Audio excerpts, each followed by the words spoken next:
क्या हुआ जब अयोध्या में प्रकट हुए राम भक्त विभीषण जी। ये देखकर वहाँ के सबके होश उड़ गए। राम मंदिर के उद्घाटन से पूर्व ऐसे कई चमत्कार देखे गए हैं, जैसे कि गिद्धों को देखना, बंदरों और भालुओं को देखा गया। अयोध्या में साक्षात बंदरों के झुंड आ गए। लेकिन ये चमत्कार अभी तक का सबसे बड़ा चमत्कार कहा जा रहा है। इसके पीछे की कहानी को जानकर आपके भी होश उड़ जाएंगे। आखिर क्या है इसकी सच्चाई? क्या सच में राम जी अपने धाम अयोध्या प्राण प्रतिष्ठा से पूर्व ही आ गए? बताया जा रहा है कि मंदिर में सबसे बड़ी अगरबत्ती और नगारा पहुंच गया है। इस मंदिर के लिए अलग अलग जगह से बहुत उपहार आ रहे हैं। इसमें 108 फुट लंबी अगरबत्ती, 2100 पाउंड की घंटी, 1100 पाउंड का विशाल दीपक, सोने का स्टैंड, 110 फुट लंबा ताला और चाबी और 8 देशों के समय शामिल है। एक चाबी और घड़ी वाला 10 फुट लंबा ताला जो एक साथ 8 देशों का समय दिखाता है। घड़ी एक विशेष आकर्षण है। वहीं आपने देखा होगा राम भक्त अपने प्रभु श्री राम के लिए कई सारे उपहार भेज रहे हैं, जिसमें बताया जा रहा है कि कोई सोने की तीर कमान भेज रहे हैं, तो कोई भगवान राम जी की खड़ाऊ, तो कोई वस्त्र भेज रहे हैं। 22 जनवरी 2024 को रामलला को गर्भगृह में स्थापित किया जाएगा। हर राम भक्त को इस दिन का लंबे समय से इंतजार था और अब बस समय खत्म होने जा रहा है। अयोध्या में 22 जनवरी से लेकर 25 मार्च तक कई खास कार्यक्रम का आयोजन किया जाएगा। इस मंदिर के गर्भगृह के निर्माण का काम लगातार 24 घंटे चल रहा है। 22 जनवरी को राम मंदिर में रामलला की प्राण प्रतिष्ठा होने वाली है। किसी भी मंदिर में जाने वाली भगवान की मूर्ति की प्राण प्रतिष्ठा का बहुत महत्व होता है। मूर्ति की प्राण प्रतिष्ठा के बिना भगवान का पूजन अधूरा माना जाता है। आगे वीडियो में प्राण प्रतिष्ठा क्या होती है। सनातन धर्म में किसी भी मूर्ति की प्राण प्रतिष्ठा बहुत महत्वपूर्ण मानी जाती है।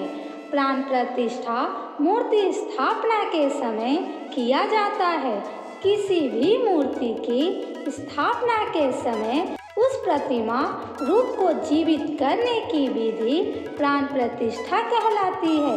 प्राण जीवन शक्ति और प्रतिष्ठा का अर्थ स्थापना होता है। ऐसे में प्राण प्रतिष्ठा का अर्थ जीवन शक्ति की स्थापना करना या देवता को जीवन में लाना होता है। बिना प्राण प्रतिष्ठा के कोई भी मूर्ति पूजा के योग्य नहीं मानी जाती है।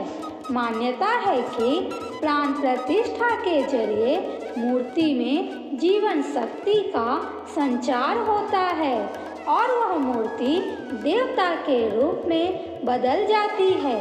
अर्थात अब साक्षात प्रभु श्री राम अयोध्या राम मंदिर में निवास करने वाले हैं। माना जाता है कि 8 महान विभूतियाँ आज भी सशरीर जीवित है, जिनमें से कुछ रामायण काल के हैं तो कुछ महाभारत काल के, तथा कुछ विभूतियाँ उससे भी पहले के काल से आज तक जीवित है।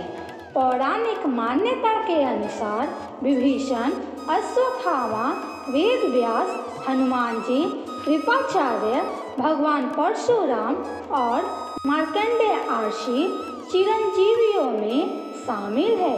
चिरंजीवी का अर्थ होता है जो सृष्टि के अंत तक जीवित रहे और जिसकी उम्र भी ना बढ़े, और विभीषण भी इन्हीं चिरंजीवियों में से एक है जो आज भी इस धरती पर मौजूद है और अनंत काल तक जीवित रहेंगे। लेकिन यह वरदान आखिर उन्हें किसने दिया, ये बड़ा जानने का विषय है। भगवान राम के अनन्य भक्त विभीषण काल से ही धर्मपरायण रहे। वह अपने बड़े भाई रावण के धर्म विरुद्ध कार्यों का विरोध भी करते थे। उन्होंने लंका युद्ध में भी धर्म का पालन करते हुए भगवान राम का साथ दिया। इसीलिए प्रभु श्री राम ने उन्हें सृष्टि के अंत तक अजर अमर रहने का वरदान दिया। जब कलयुग का अंत होगा उस समय भगवान विष्णु एक बार फिर से अवतार लेंगे जिसका नाम कल्कि होगा। तब ये 8 चिरंजीवी भगवान कल्कि के साथ देंगे और फिर से सतयुग की स्थापना करेंगे। इसका मतलब यही निकलता है कि विभीषण आज भी जीवित है। लेकिन आखिर प्राण प्रतिष्ठा से पहले उन्हें राम मंदिर में उन्हें कब और कैसे देखा गया, आगे वीडियो में जो घटना हम आपको बताने वाले हैं उसे सुनकर आपके होश उड़ जाएंगे। यह घटना रात्रि 12 बजे की रोजाना की तरह सभी मजदूर राम मंदिर के गर्भगृह का कार्य करके अपने तंबू में विश्राम कर रहे थे। तभी मजदूरों को मंदिर के अंदर से प्रभु श्री राम के नाम जाप की ध्वनि सुनाई दी।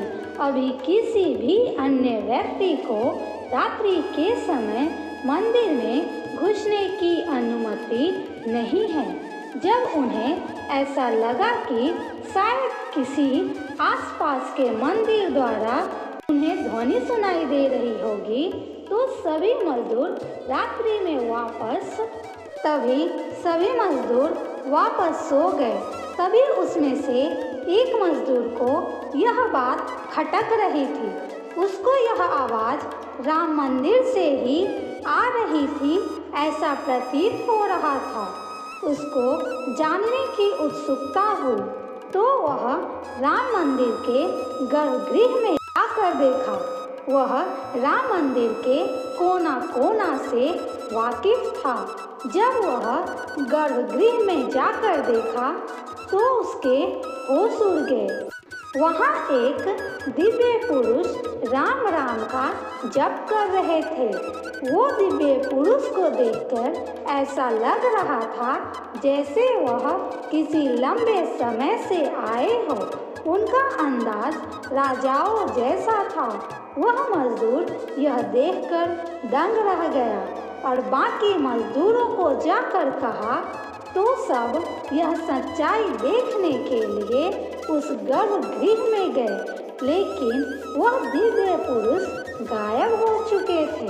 फिर सब लोग को ऐसा लगा कि जैसे उस मजदूर को कोई वहम हुआ है। वह भ्रम समझने लगे। लेकिन वह मजदूर जानता था कि वह कोई दिव्य पुरुष ही थे। तो बात यह है कि आखिर वो पुरुष कौन थे। रामायण काल में 2 ही व्यक्ति ऐसे थे जिनके होने का दावा कलयुग में कहा जाता है। एक थे हनुमान जी और दूसरा विभीषण जी। तो पूरा संभावना है कि वो विभीषण ही थे। 22 जनवरी से पहले कई चमत्कार हो रहे हैं अयोध्या में। हो सकता है ये भी कोई चमत्कार हो या कोई वहम, पर जो भी हो राम जी की सब लीला है। अयोध्या को देवताओं का नगरी कहा जाता है। सैकड़ों साल की प्रतीक्षा के बाद अयोध्या में राम मंदिर का निर्माण कार्य कुछ साल पहले शुरू हुआ था। अब प्रभु श्री राम के मंदिर ने आकार ले लिया है। रामलला की मूर्ति गर्भगृह में स्थापित कर दी गई है। 4 घंटे तक चली पूजा के बाद भगवान श्री राम की मूर्ति नृत्य मंडप में पहुंची। 22 जनवरी 2024 को शुभ मुहूर्त में प्राण प्रतिष्ठा के धार्मिक विधान को पूरा किया जाएगा। प्राण प्रतिष्ठा के पावन मौके पर प्रधानमंत्री नरेंद्र मोदी समेत नामी गिरामी हस्तियां भी मौजूद होंगी। बता दें, अयोध्या में प्राण प्रतिष्ठा के कार्यक्रम को देखते हुए सुरक्षा के व्यापक इंतजाम किए गए हैं। 22 जनवरी 2024 को लोग अपने घरों में दीपावली मनाएंगे। सबके घरों में निमंत्रण पत्रिका बांटा गया है। साथ ही अक्षत का भी वितरण किया गया है। उस दिन सभी लोग प्रभु श्री राम के उत्सव को मनाने के पूरे जोश में हैं। यह दिन पूरे देशवासियों के लिए बहुत खास होने वाला है। जय श्री राम।